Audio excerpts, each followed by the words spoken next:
How y'all doing? Thanks for stopping by and tuning in as always. So, today is the big day. Here we go. Finally, I get to do now my second lesson. Well, now as of my first lesson at a different flight school. I've told you all individually that I transitioned flight schools beginning of this month, January. And as we're now going into Black History Month, Black Power,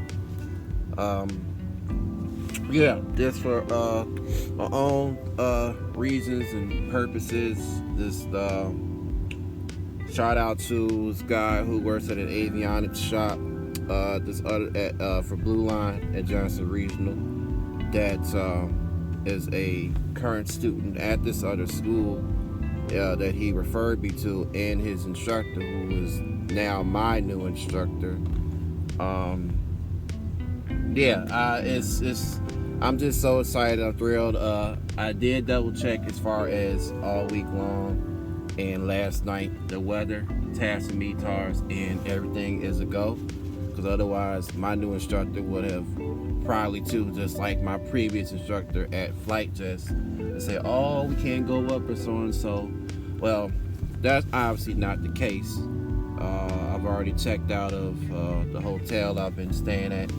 Long story short with that, when I checked in Friday, they said they didn't get no payment confirmation, or such and such. I'm like, it has been paid. And so they said, well, no, it has it, whatever website or something that, that was used or whatever. So the payment then had been taken care of, and then I get a phone call an hour ago at 11 minutes after the hour, saying you should have been checked out by 11, but late checkout is noon. I'm like, well, I always have it on there for late checkout at noon. And the lady goes, well, that wasn't in the notes. So I'm like, okay. I told her, said, well, yeah, I'll check it out at noon. She said, that's fine. So they didn't tackle me no late checkout fee or charge, whatever, thank goodness. But to also let the cleanup crew, janitors, housekeeping and stuff, the maids, not to knock on the door for a third time, because the last two times I stayed here on the second floor, they knocked anyway after I checked out, but I was getting my stuff together, so I don't know what that was. Probably a truck horn or something.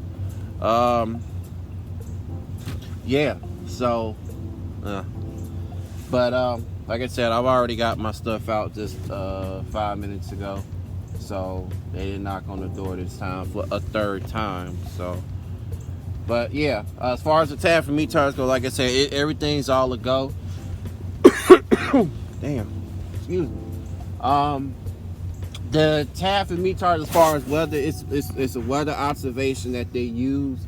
I'm gonna come back and do another video, because I want to get down there. I got an hour drive. It's down in Fayetteville. My lesson ain't until 2, but I wanted to get a head start and head on down there. Anyhow, but they use it's an automated weather observation report. This is for 2 Golf Charlie. It's a 3 airport with a number. Yeah, you believe it or not, got some numbers in the airport identifier and not just all letters.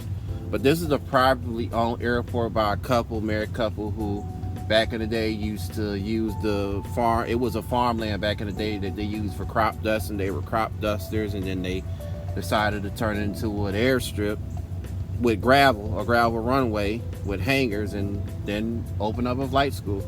So the name of the flight school is called Cape Fear Aviation, and after a while, some instructors came on and started working for them, and then students came along, and I'll put all the information in the description. They're very social media friendly, but like I said, I'm saving all that as soon as I get there. But the weather information, they apparently share it with Fayetteville Regional Airport, which is 5 miles outside of its airspace, Fayetteville's airspace.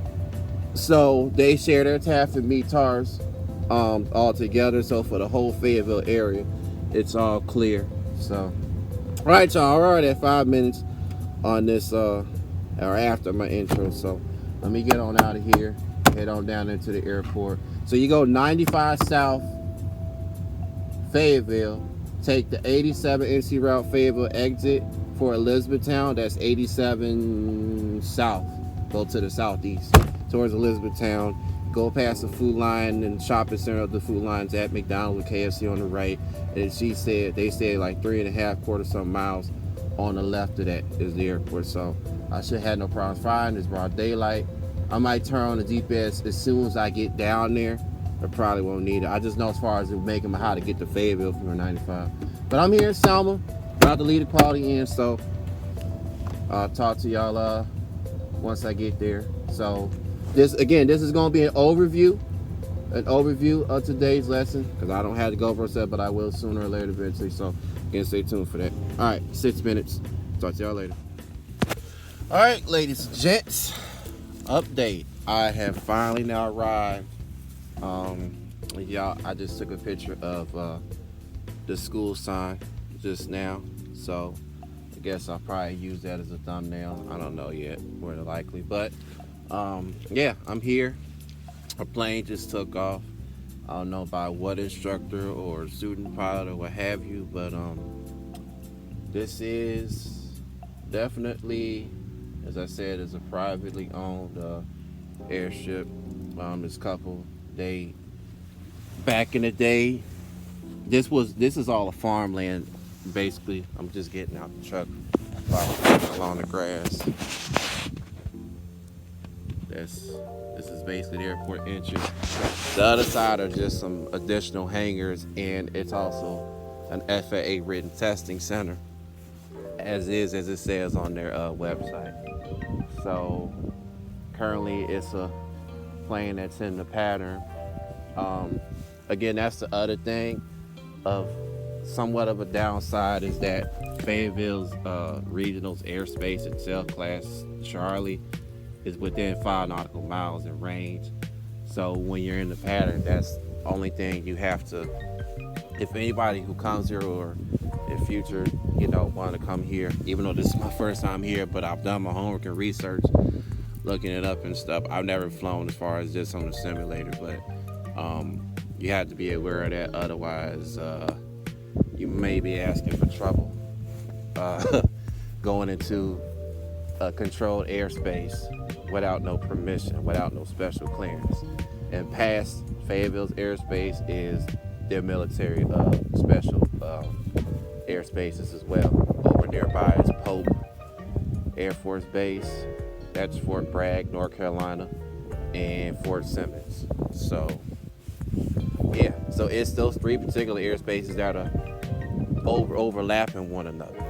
They overlay one another, they overtop one another. Grays Creek over here is all uncontrolled. But the good thing about it is, it being uncontrolled, you don't have to wait for no other traffic, but just that particular traffic. But it's not, I mean, it's literally quiet out here. So,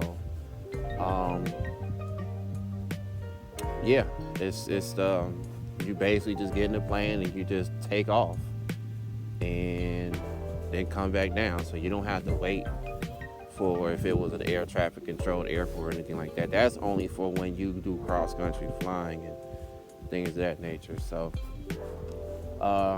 that's as far as more in depth as far as how a non-towered airfield works, whether it's privately owned or open to the public.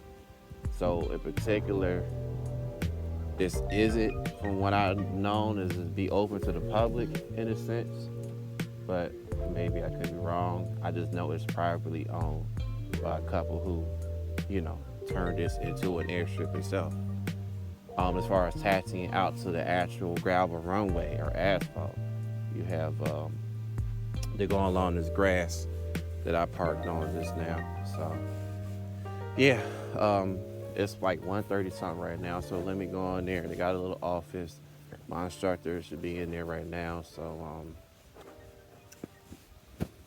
yeah, it's again, it's a beautiful day. I'm looking at it right now.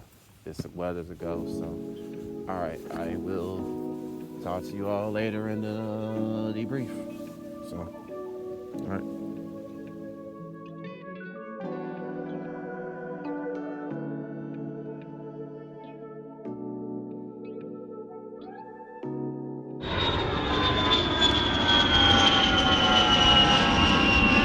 Extreme Entertainment, Michael Carter Studios and Productions.